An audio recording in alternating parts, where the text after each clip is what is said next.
Massive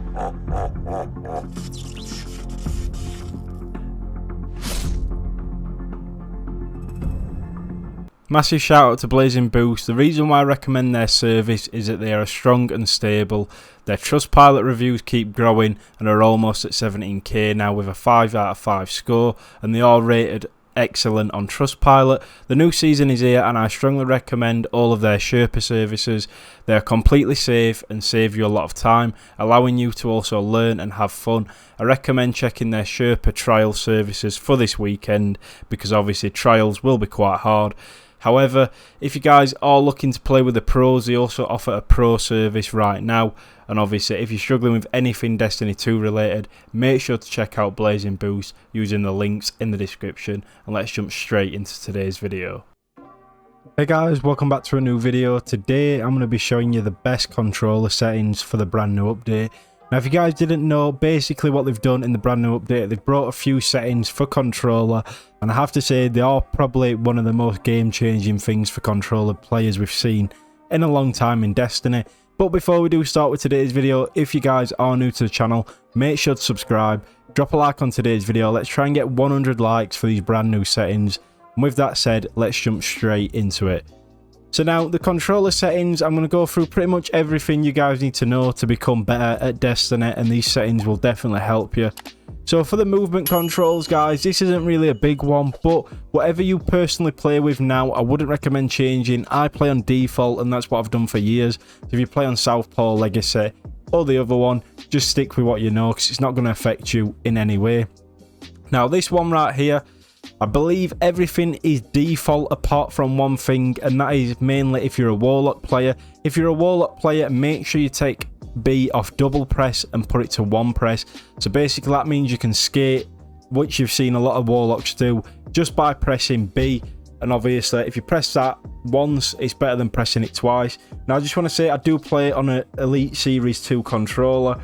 Now I do have the left paddle as obviously crouch and the other one as jump, but that's just my personal preference. Obviously if you've got a standard controller, you work around these settings, but that's pretty much it for them. Obviously what you guys can do is pause the video. I'm going to go through every single setting I have, just make sure you have the same if you guys do. Now vehicle, nothing's changed on that I don't believe, so make sure you keep that the same. Then obviously emotes. Now this is where it gets really interesting, guys. Obviously for years we've been capped as a controller player at 10 sensitivity, and to be honest, it's super slow. I've said it for years, they need to improve the controller settings, and I'm so happy that they have done. Now it does go all the way up to 20 as well now, guys, so you can actually put it on that, and trust me, especially if you play on PC like myself, this is a massive game changer, because that's the one thing I've struggled with, obviously keeping up with the movement on controller. But you can go to 20 now. I've tried 20, but it is a lot higher than obviously you're doubling what it used to be, and it is too much to start off. I don't think anyone can make that big jump. I mean, you can, but you're going to struggle for a long time to adjust to that. So what I would recommend doing, obviously because it's new, I have started on 13. Now I think 13 is a little step up, but it's not too much to notice that much. And what I'm going to do over the upcoming weeks, I'm going to slowly increase it. So eventually we're going to go from 13, then I'll probably put it to 15, and then we'll make the jump to 17 or 18, and then we'll go to 20. Obviously, if you guys can play on 20 and you're accurate and you can move on 20 sensitivity, you're going to be better than someone that can aim and obviously move on 10 sensitivity. That's just how it is. Obviously, you're going to have that advantage over him anyway. So at the minute, if you're watching this obviously now and you're not used to the new sensitivity, make sure you put it slowly, work your way up. And that's even if you're watching this video in the future, make sure you're getting up them sensitivities. Now ADS sensitivity modifier, basically what this means is when you're aimed down sights, it's your speed. You can actually move across the screen and aim. Now because what we are used to is 1, I'm going to leave it on 1, guys. That's what I've played with all the time. Now if you're used to it in the old sort of update where there's only 10 sensitivity, whatever you have it on, I'd leave it on. There's no need to really sort of change that unless you really want to. Now looking versions, that's totally preference. Auto look centering, that's a terrible thing. Don't do that because obviously sometimes you don't want to be aiming in the middle of your screen as always.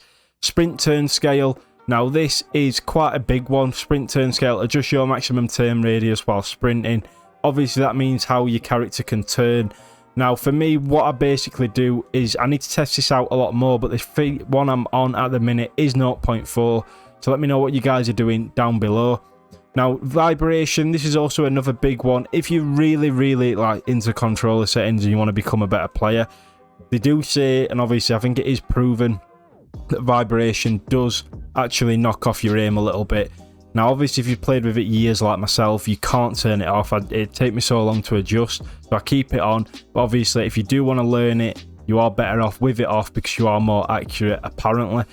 Now this is a massive one as well, so make sure, obviously it's default at 1, but if you guys have ever changed your settings messing about, you may have this knocked up to 2 or even a different number, but make sure that's on 1. So basically what it does, as you can see here, length of time between button presses that still enables a double action. So basically like your dodge, your Icarus dash, if you have this on, obviously it's going to take longer to do. I'm not sure why anyone would want to do that, because it obviously makes it a lot harder for you guys to play, because you'll be at a disadvantage because it takes longer to obviously do your settings.